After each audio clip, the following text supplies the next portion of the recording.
అల్లు అర్జున్ మీద దారుణమైనటువంటి అటాక్, మానసిక attack, character assassination, Pushpa cinema మీద అటాక్, ఇది గత 15-20 రోజుల నుండి జరిగినటువంటిది.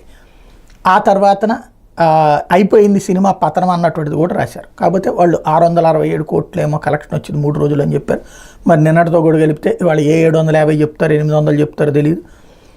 1000 కోట్ల రూపాయలు వారంలోనే సంపాదించాలన్నట్టు వాళ్ళ ప్లానింగ్గా ఉంది.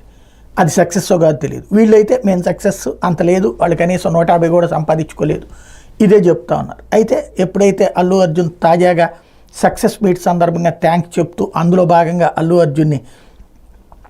అర్జును బాబాయ్ అంటూ, అంటే వాస్తవంగా మామయానాల పవన్ కళ్యాణ్కి థ్యాంక్స్ చెప్పడం అన్నటువంటిది ఒక కీలకమైనటువంటి అంశం. దాంతో కొంత సగం మంది సంతృప్తి పడ్డారు, ఇంకా సగం మంది మాత్రం కసితోనే ఉన్నారు. అది పక్కన పెడితే ఈలోపు మంచు కుటుంబాన్ని టార్గెట్ చేస్తాం అనేది ఫస్ట్ నుంచి ఉంది. అది ఎందుకంటే మోహన్ బాబుకి ఫ్యాన్స్కి మోహన్ బాబుకి మెగా కుటుంబం నచ్చదు.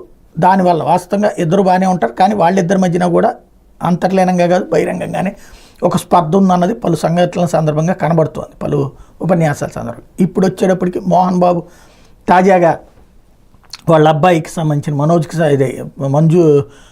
మనోజ్కి మోహన్ బాబు గొడవ ఇష్యూ ఒకటైతే ఇప్పుడు అదొకటి ట్రోల్ చేస్తున్నారు. దాంట్లో భాగంగా ఏదైతే తన సినిమా రాబోయేటటువంటి సినిమాని టార్గెట్ చేస్తున్నారు.